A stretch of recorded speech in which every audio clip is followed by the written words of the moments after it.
Hello everyone, कैसे हो आप लोग।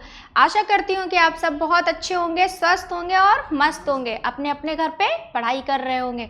अच्छा बच्चों, ये बताइए, रेगुलर क्लासेस आप लोग देख रहे हैं ना। मुझे बार बार ये कहना पड़ रहा है कि आप रेगुलर वॉच करिए। क्यों? क्योंकि भाई हमारी भी मेहनत साकार हो, ऐसा तो हमें पता चले कि कोई तो फीडबैक मिले। तो कोई फीडबैक हमें तभी मिलेगा जब आप हमें रिस्पॉन्ड करेंगे, आप हमें कमेंट करेंगे, तभी हमें ये चीज़ समझ में आएगी। तो बच्चों, आज हिंदी का एक बहुत ही खूबसूरत टॉपिक स्टार्ट करने जा रही हूँ और बैक टू बैक हो सकता है कि आपको 2-3 टॉपिक और मिल जाएं। बहुत छोटे छोटे टॉपिक हैं जो आपको पढ़ने हैं और आपके सब्जेक्ट के अनुसार, आपके सिलेबस के अनुसार बहुत ही अच्छे और खूबसूरत टॉपिक हैं। चलिए बढ़ते हैं आगे। तो देखिए, हमारा टॉपिक है तत्सम तद्भव। तद्भव और तत्सम है ना, बातों से समझ में आ रहा होगा। तत्सम शब्द क्या होते हैं? जो संस्कृत के मूल रूप होते हैं, मतलब संस्कृत से हमारे जो शब्द आए हैं उनको ज्यों का त्यों उठा करके आपके सामने रख दिया गया, उनमें कोई भी परिवर्तन नहीं किया गया, उसे हम तत्सम शब्द कहते हैं। और तद्भव क्या होते हैं? जब हम उसी में कुछ थोड़ा परिवर्तन कर लेते हैं तो उसे हम तद्भव कहते हैं। जो नॉर्मल हमारी बोलचाल की भाषा हो जाती है, या फिर कहा जाए कि उसको तोड़ देते हैं। जैसे तत्सम में देखा जाए तो आम्र, आपने देखा होगा आम्र, आम को आम्र कहते हैं और हम लोग अपनी नॉर्मल भाषा में उसे आम कहते हैं। जो नॉर्मल भाषा हम लोगों की है, बोलचाल की जो भाषा जिसे कहते हैं, उसे हम तद्भव में डिनोट करते हैं। ठीक है ना, आगे हम बढ़ते हैं। देखिए, तत्सम शब्द संस्कृत के मूल रूप होते हैं और तद्भव शब्द वही होते हैं जो समय, उच्चारण और बोलचाल प्रभाव से बदल करके सरल रूप में प्रचलित हो गए हैं। ये इसकी डेफिनेशन है।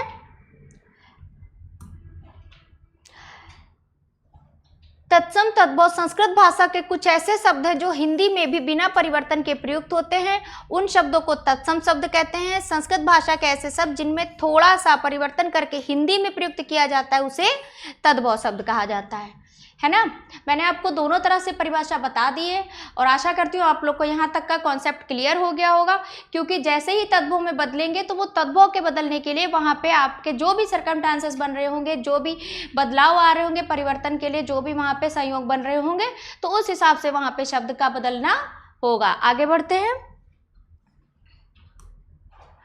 देखिए, तत्सम शब्द संस्कृत भाषा के दो शब्दों तत् प्लस सम से मिलकर बना है। अब हम लोग देख रहे हैं कि तत्सम शब्द की उत्पत्ति कैसे हुई, है ना। इनकी उत्पत्ति कैसे हुई? उत्पत्ति हुई हमारी तत् प्लस सम, दो शब्दों से मिलकर बना है, जिसमें तत् का अर्थ होता है उसके, सम का अर्थ होता है समान, मतलब उसके समान। ज्यों का त्यों, सेम टू सेम संस्कृत से उठाया और उठाकर आपके सामने पढ़ने के लिए हिंदी में रख दिया गया, है ना। तो अतः कहा जा सकता है कि संस्कृत भाषा के वे शब्द जो हिंदी भाषा में ज्यों के त्यों, मतलब एज इट इज रखे गए हैं, तो वो तत्सम शब्द कहलाते हैं। जैसे अग्नि, अमूल्य, अज्ञान, कर्पूर, बंगला, मराठी, हिंदी, गुजराती, पंजाबी, ये जितने भी शब्द हैं ये ज्यों के त्यों आपके रखे गए हैं, इनमें कोई भी बदलाव नहीं हुआ है। आगे बढ़ते हैं। देखिए, तद्भव शब्द क्या कहता है हमारा? तद्भव शब्द दो शब्दों तत् प्लस भव से मिलकर बना है। तत् का अर्थ मैंने अभी आपको बताया, जैसे तत्सम में तत् का अर्थ उसके या उससे होता है, उसी तरह भव का अर्थ होता है होना, है ना, उससे उत्पन्न होना। तद्भव का अर्थ होता है उससे उत्पन्न होना। मीन्स कि संस्कृत के जो हमारे शब्द जो तत्सम में थे, उनसे ही जो नए शब्द बने हैं, जो परिवर्तित शब्द बने हैं, हम उनको तद्भव शब्द कहते हैं। ठीक है, देखते हैं आगे। संस्कृत भाषा के वे शब्द जो कुछ परिवर्तन के साथ हिंदी शब्दावली में आ गए, उन्हें तद्भव कहा जाता है। जैसे अकाज, कचौड़ी, काजल, चाम, चमड़ा, चितेरा, कौड़ी, गहरा इत्यादि। ठीक है, फिर आपको बता रहे अर्ध तत्सम। अर्ध तत्सम क्या होते हैं, है ना, ऐसे शब्द जो संस्कृत से थोड़ा परिवर्तित होकर हिंदी में आए हैं उन्हें अर्ध तत्सम कहते हैं। जैसे ज्यादा नहीं, थोड़ा परिवर्तन, पूरी तरीके से नहीं। जैसे कार्य का कारज, धैर्य का धीरज, है ना। तो ऐसे शब्द जो संस्कृत से हिंदी में आने पर उनका रूप बदल गया, उन्हें हम तद्भव शब्द कहते हैं। अब हम अग्नि को क्या कहते हैं? आग कहते हैं, है ना। अभी मैंने बताया आम्र बोला था ना, आम्र को आम कहते हैं, तद्भव में कहते हैं ना। उसी तरह क्षीर, क्षीर को खीर कहते हैं, है ना। तो तद्भव में ये बदलाव आ जाते हैं। तो ये बदलाव आए कैसे? तो अब उसके हम कुछ नियम देखेंगे, जिससे हम ये समझेंगे कि तत्सम से तद्भव में बदलते समय किन किन नियमों का प्रयोग किया गया है। आगे बढ़ते हैं। इसके पहले हमें कुछ अतिरिक्त शब्दों को पढ़ना है जिनको हमारे हिंदी भाषा में शामिल किया गया है, जिसमें हमारा आता है देशज शब्द। वे शब्द जो देश की अन्य बोलियों, मतलब जगह जगह पर जगह जगह की जो बोलियां होती हैं, हमारे देश एक विविधता प्रधान देश है, आप भी जानते हैं। यहाँ पे विविध प्रकार की बोलियां हैं। अब पूर्वांचल में पूर्वांचली बोली है, पश्चिम में जाइए पश्चिम की अपनी बोली है, खड़ी बोली जो भी है। हमारे नॉर्थ में आइए, नॉर्थ में अपनी बोली है। तो जहाँ पर जिस जिस टाइप की बोलियां हैं उसके हिसाब से, जो लोकल लैंग्वेजेस के हिसाब से जो कुछ शब्द आए हैं, जैसे थैला, लोटा, टांग, पगड़ी इत्यादि, ये जितने भी शब्द हैं इनको सबको हम क्या कहते हैं? देशज शब्द कहते हैं, है ना। इनको क्या कहते हैं? देशज शब्द कहते हैं। विदेशज शब्द, विदेशज शब्द वो होते हैं जो विदेशी भाषा से आए हुए हैं। हिंदी में किससे आए हुए हैं? विदेशी भाषा से आए हुए हैं। मुख्यतः कैसे? अरबी, फारसी, तुर्की, उर्दू, इन सब भाषाओं से कुछ शब्द आए हुए हैं, जैसे अदालत, ऑफिसर, बुखार, हजम। कहते नहीं है कि खाना हजम नहीं हो रहा है, मेरे आज बुखार हो गया है। तो बुखार हमारा कैसा शब्द है? वो एक विदेशी शब्द है, ना तो वो तत्सम है, ना तो वो तद्भव है, और ना ही वो देशज है। वो कैसा है? एक विदेशी शब्द है। क्यों? क्योंकि वो विदेशी भाषा से लिया गया है। ठीक है, आगे बढ़ते हैं हम। कुछ शब्द होते हैं हमारे संकर शब्द होते हैं। वे शब्द जो दो या दो से अधिक भाषाओं के मिलने से शब्दों में जो परिवर्तन आता है, दो या दो से अधिक भाषाओं के शब्दों के मेल से बने होते हैं, उन्हें हम संकर शब्द कहते हैं। जैसे उपबोली, भोजनगर, छायाधार, फलदार, है ना। देखिए यहाँ पे दो या दो से ज़्यादा शब्द आपस में मिले हैं तो उनकी एक अलग पहचान बन रही है, एक अलग बात बन रही है। कैसे? छाया प्लस दार, छायादार, फल प्लस दार, फलदार, है ना। तत्सम और तद्भव की अब पहचान के हम नियम पे आ गए। मैंने अभी आप लोगों को बताया कि जब भी हम तत्सम तद्भव पढ़ेंगे तो हमको तत्सम तद्भव को पहचानना कैसे है, पहचानने के भी कुछ नियम होंगे, है ना। बिना नियम तो हम पहचान नहीं सकते, क्योंकि कहते हैं ना कि अब संस्कृत का शब्द है, आखर लिखा है या फिर अक्षर लिखा है। अब ये अक्षर है तो ये अक्षर है, तो ये अक्षर कैसे है? इस अक्षर को हम कैसे पहचानेंगे कि ये तत्सम है कि तद्भव है? तो इसके लिए हमें कुछ नियमों को देखना पड़ेगा, और कुछ नियम देखने के बाद ही हम ये जान पाएंगे कि इसको तत्सम है कि तद्भव है, कि इसको तद्भव में चेंज करना है कि तत्सम में बदलना है, किस में बदलना है। तो कुछ नियमों को हम पढ़ेंगे। पहला नियम हमारा क्या कहता है? तत्सम शब्दों में प्रायः छ शब्द का प्रयोग होता है। तो इसका मतलब है ये जो मैंने शब्द लिखा ये क्या हुआ? ये हमारा तत्सम हो गया। ये कौन सा शब्द हुआ? तत्सम हुआ, है ना। जिन शब्दों में छा का प्रयोग होता है, जबकि तद्भव शब्दों में उसके स्थान पर खा या छा का प्रयोग होता है। छतरी वाले छा का, कौन से? छतरी वाले छा का, छाते वाले, है ना। ठीक है, अब ये बारिश वाले छाते की बात अब करके गाना ना याद कर लेना आप लोग, है ना। तो तत्सम शब्दों में जब भी आप देखिए कहीं भी मैक्सिमम सामान्यता जहां पर भी इस शब्द का प्रयोग हो जाए तो आप आंख बंद करके कुछ भी सोचे बिना बस एक काम करना है आपको, इससे आने वाले शब्दों को क्या कहना है? तत्सम, और इससे जो आप बदलेंगे शब्द उनको हम क्या कहेंगे? तद्भव। और ये जान लीजिए ये जो छा होता है वो सिर्फ दो हिस्सों में बदलता है, एक होता है खा और एक होता है छा।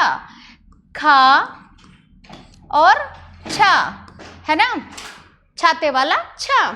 ठीक है, जैसे अक्षर को हमने किस में बदला, इसका तद्भव क्या होगा, आखर। क्या होगा, आखर, है ना। छा हमारा चेंज हो गया खा में। कैसे बदला, छा हमारा चेंज हो गया खा में। जब तक ये छा में रहा तब तक ये तत्सम था, पर जब ये खा में आ गया तो ये तद्भव हो गया, है ना। इसी तरह पंछी,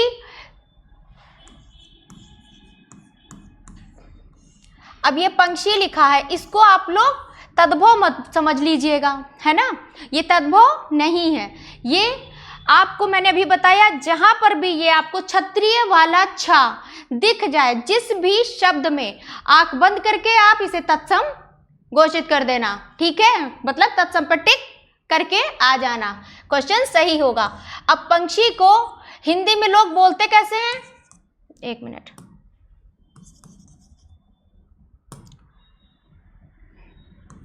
पंछी, क्या बोलते हैं, पंछी, है ना।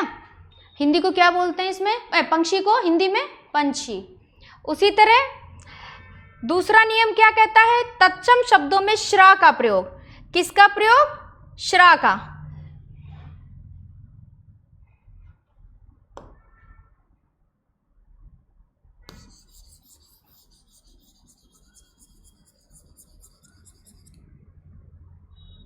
किसका प्रयोग, श्रा, ये, ठीक है। तत्सम शब्द होगा तो इस श्रा का प्रयोग होगा। श्रा में जितने भी शब्द आएंगे, अब जैसे ये लिखा हुआ है श्रेष्ठ, ये तत्सम है, जब हम इसको बदलेंगे तद्भव में तो ये सेट हो जाएगा, है ना। तो देखना है आपको इस श्रा को बदलना कैसे है, तद्भव कौन सा सही होगा। आपके सामने 4 ऑप्शन हो सकते हैं, आपके सामने 2 ऑप्शन हो सकते हैं, तो उसमें कौन सा सही होगा। तो आपको नियम याद होना चाहिए। नियम में क्या होगा, नियम कहता है कि जो श्रा होता है वो ऑलवेज, हमेशा किस में चेंज होगा, तुम्हारे सा में, सपेरा वाले सा में आता है ना, आ आ ई आता है ना। आप लोग को स्टार्टिंग में भी वर्ण बताए थे आपको, श्रेष्ठी, श्रेष्ठी चेंज टू सेठी। देखिए श्रेष्ठी चेंज किस में हुआ है, सेठी में। धन श्रेष्ठी, धन्ना सेठी। तो जहां पर भी श्रा आएगा वहां पर वो चेंज होकर सा में बदल जाएगा। अगर श्रा वाला शब्द है तो वो तत्सम है, और जब वो सा में बदल जाएगा तो वो तद्भव हो जाएगा। यहां तक कॉन्सेप्ट क्लियर है आपका, आई थिंक क्लियर होगा। कोई भी कंफ्यूजन हो आप फिर से पूछिएगा, कमेंट करिएगा ज़्यादा से ज़्यादा, ठीक है। आगे बढ़ते हैं। तीसरा नियम हमारा कहता है तत्सम शब्द में शा, शलजम वाला शा। देखिए ये वाले शा की बात कर रहे हैं। तत्सम शब्द में शा जो होता है उसके स्थान पर भी सा का प्रयोग होता है, जिसको मैंने अभी आगे पढ़ाया था, उसको इलेबोरेट करके मैं आपको और पढ़ाऊंगी, ठीक है।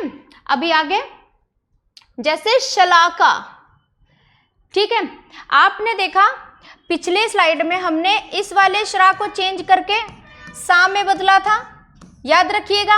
अब ये वाला भी शा चेंज होता है सा में। आपको बस ये ध्यान रखना है कि अगर इससे और इससे शब्द मिलते हैं, इन दोनों से, शलजम वाले शा और श्रा से, तो क्या है, तत्सम है, ये चेंज होते हैं सा में, ठीक है। कंफ्यूज नहीं होना है। शलाका, सलाई, शलाका तत्सम में हम सलाई को सलाका कहते हैं। जिससे मम्मी लोग स्वेटर बुनती हैं उसको हम क्या कहते हैं, सलाई। सलाई तो हमारी नॉर्मल बोलचाल की भाषा है, हमारी तद्भव भाषा है। ये क्या है, तत्सम, तत्सम शब्द है शलाका। दीप शलाका, दिया सलाई। अब तो दिया सलाई तो सबसे बड़ी बात, दिया सलाई किसे कहते हैं ये भी नहीं पता होगा, तो मैं बताती हूँ। दिया सलाई होती है हमारी माचिस। मैक्सिमम बच्चों को नहीं पता होगा दिया सलाई भी क्या होती है, हमारी माचिस। माचिस हमारी हो गई देशज भाषा।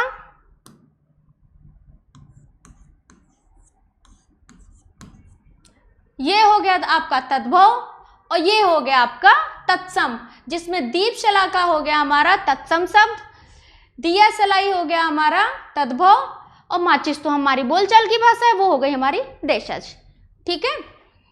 आगे बढ़ते हैं हम। चौथा, चौथा पॉइंट कह रहा है हमारा तत्सम शब्दों में ये षटकोण, जिसको खटकोण भी कहते हैं, है ना।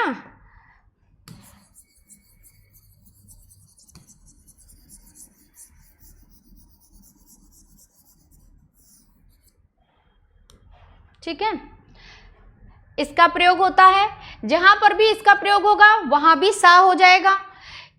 ये भी बदल करके सा में बदल जाएगा। कैसे? जैसे ये कृषक, देखिए आपको दिख रहा होगा कृषक लिखा है, जिसमें ये बीच में श आया है ना। चेंज हो गया, किस में आया? किसान। कृषक तत्सम शब्द हो गया, किसान हमारा तद्भव शब्द हो गया। तत्सम शब्दों में री या उसकी मात्रा का प्रयोग कैसे करते हैं? जैसे ये नीचे वाली मात्रा होती है, आपको भी पता है, री वाली, जैसे कृत। कृत को हमने तद्भव में चेंज किया तो क्या हो गया? किया। क्यों? कृत का मतलब होता है काम करना, तो तद्भव में चेंज किया, किया। ग्रह, ग्रह क्या हुआ? घर, है ना, ध्यान रखिएगा। तत्सम शब्दों में रा के संयोग के यानी संयुक्त व्यंजन का प्रयोग करते हैं हम।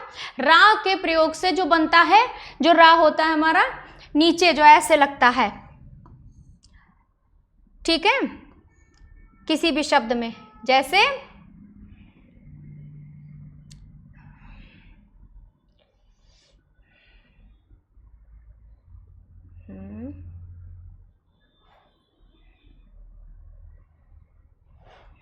आम्र, आम्र का क्या हुआ?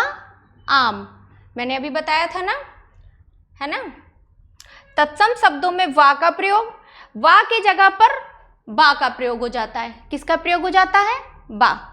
जब भी कोई शब्द मिलेगा आपको, जैसे कि वन, वो आपको तत्सम है आपका, वन को आपको हिंदी नहीं समझ लेना है कि तद्भव है, कि लगा दिया टिक लगा के बस चले आए हम लोग, पर ऐसा नहीं है। वन हमारा तत्सम शब्द है, याद रखिएगा।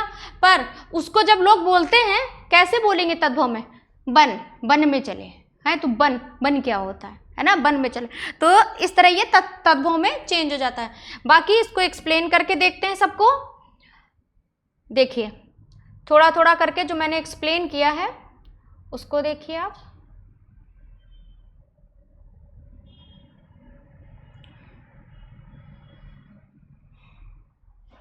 जैसे शा का प्रयोग का नियम क्या कह रहा है? शा की जगह पर हम सा का यूज करते हैं। श्यामल, श्यामल का क्या हुआ? सांवला। शून्य, शून्य का क्या हुआ? सूना। सप्तशती, सप्तशती का क्या हुआ? सतसई। शाक, साग। अच्छा ये बताइए, साग से तो आपको याद आ रहा होगा, मम्मी लोग तो रोज डेली साग बनाती हैं।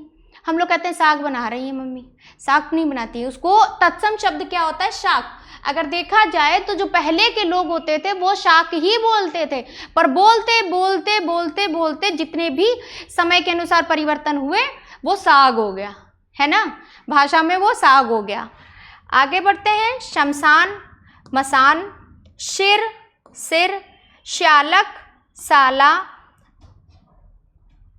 और सैया और सेज।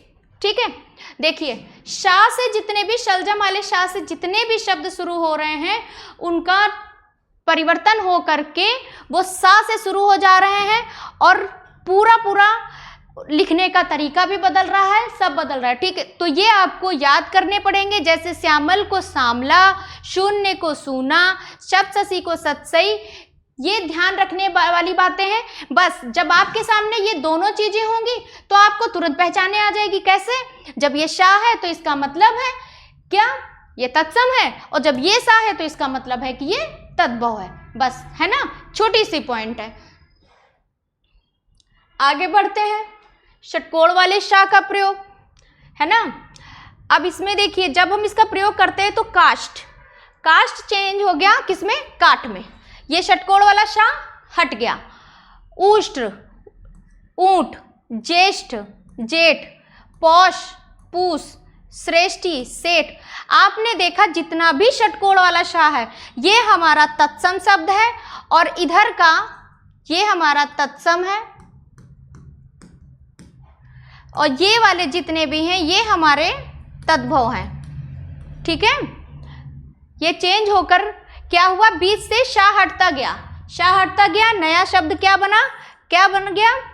जैसे बिष्टा का बीट, ओष्ठ का होठ, कुष्ठ का कोढ़, अष्ट का 8।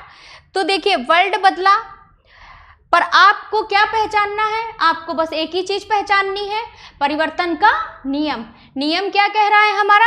नियम कह रहा है जहां पर भी शा आएगा वो तत्सम है, और जहां से शा हट जाएगा जिसके सामने से, वो हमारा क्या होगा? तद्भव हो जाएगा। आगे बढ़ते हैं हम। देखिए त्रा या रा के शब्द हैं यहाँ पर आपके सामने, वहाँ एग्जाम्पल कम थे तो और रखे मैंने। जैसे मित्र, भाई सब लोग मित्र तो कहते नहीं है ना, ये मेरा मित्र है, अब तो वैसे ट्रेंड हो गया है मित्र बोलने का।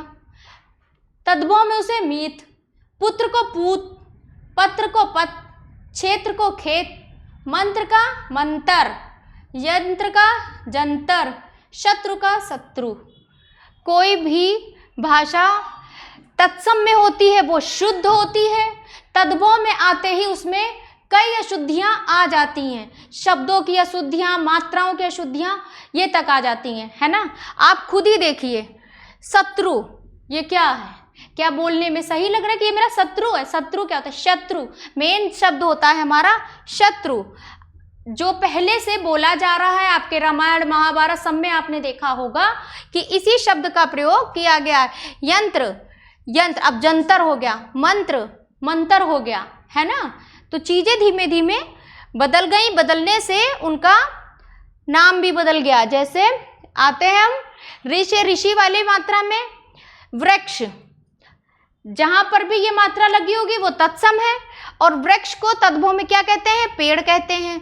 ग्रह, ग्रह घर, गृहिणी मतलब घरनी या घर वाली, जैसे कि हमारी मम्मी होती हैं, आपकी वाइफ हो या कोई भी हो, ठीक है। कृष्ण, किशन, कान्हा, कृमि कीड़ा, कृपाण, कृपान। अच्छा आपने देखा जब तक ये शब्द लग रहे थे, ये बोलने में एक आपको खुद महसूस हो रहा होगा कि ये शब्द सही हैं, और इन शब्दों में देखिए क्या लग रहा है? मृत्यु, मौत, है ना। तो ये चीजें क्या होती हैं? चीजों में जब बदलाव कर दिया गया, शब्दों में बदलाव कर दिया गया, बदलाव के साथ में जो शब्द बने वो हमने अपनी सुविधा के अनुसार बनाए हैं, जो हमें बोलने में तकलीफ ना दे। पर यही शब्द जब पहले बोले जाते थे तो इन्हीं शब्दों का यूज किया जाता था, पर अब नॉर्मल भाषा में यूज कर रहे हैं। जैसे कि मैंने अभी उस दिन पढ़ाया था आपको, हे खग मृग मधुकर श्रेणी, जिसमें राम जी विलाप कर रहे होते हैं अपनी भार्या सीता के लिए। भार्या मीन्स पत्नी होती है, कहीं भार्या लिखा हो तो समझ जाइएगा भार्या तत्सम शब्द है और पत्नी तद्भव शब्द है ना। तो मृग का क्या है? हिरण है। मिट्टी को क्या कहते हैं? मृतिका कहते हैं तत्सम में। ये सारी चीजें आपको याद करनी पड़ेंगी। क्यों? क्योंकि आपके पेपर में आएगा। पृथ्वी, धरती, तृष्णा।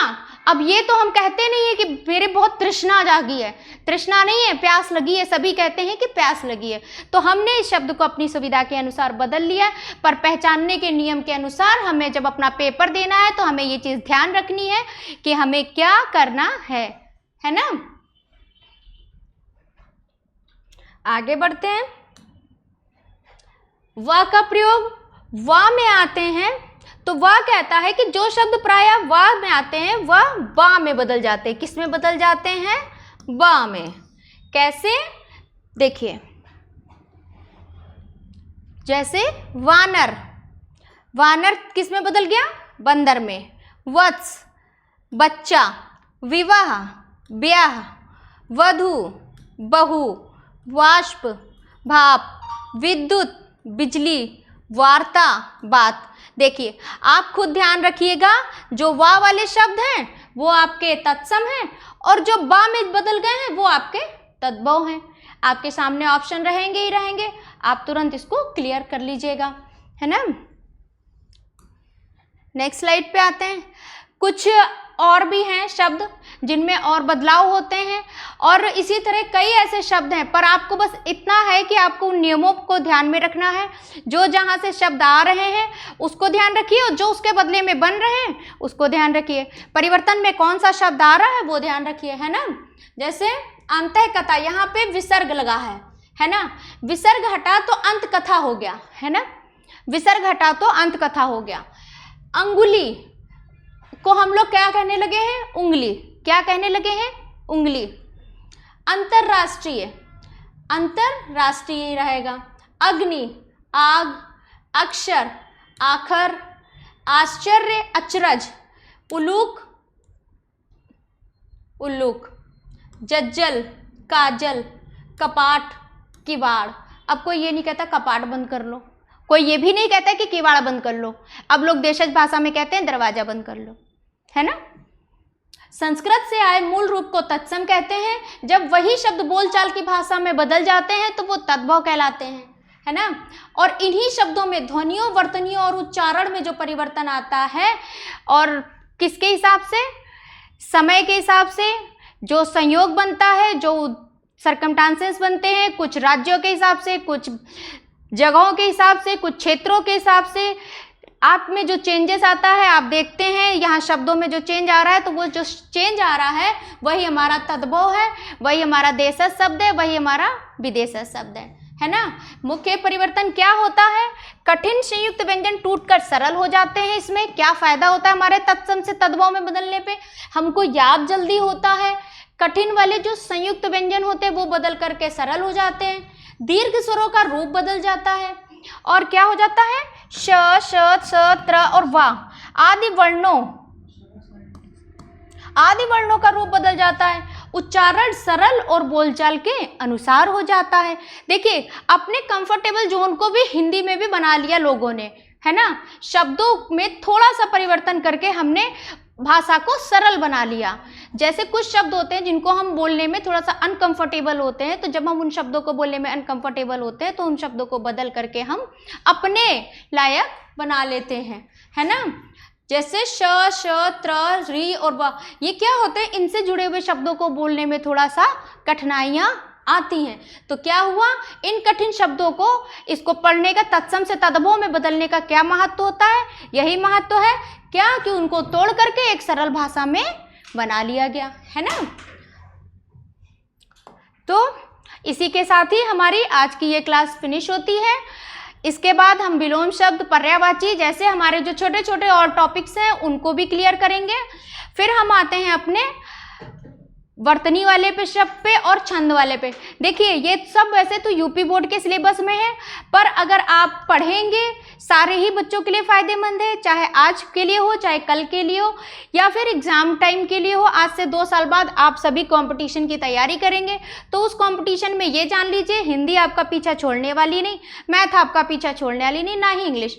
तो कुल मिलाकर इन 3 सब्जेक्टों को तो अच्छे से पढ़ना है। बाकी अगर आप पीसीएस वगैरह की प्रिपरेशन करेंगे तो जीएस पढ़ना है, और जीएस के लिए आपके पास साइंस तो रेडी होनी चाहिए, एसएसटी हो गई आपकी, ये सब रेडी होनी चाहिए। तो कुल मिलाकर के आपको ये सारे ही सब्जेक्ट पढ़ने ही पड़ते हैं, तो इनसे भागना नहीं है। आप अभी से स्टार्ट हो जाइए। अगर आप तैयारी अभी से करेंगे तो कल को आपको दिक्कत नहीं होगी, जैसा कि मेरा मानना है, ठीक है। बाकी आपका क्या मानना है ये आप पे डिपेंड करता है। मैं विदा लेती हूँ, और आप लोग खुश रहिएगा, स्वस्थ रहिएगा, पढ़ते रहिएगा। Bye bye.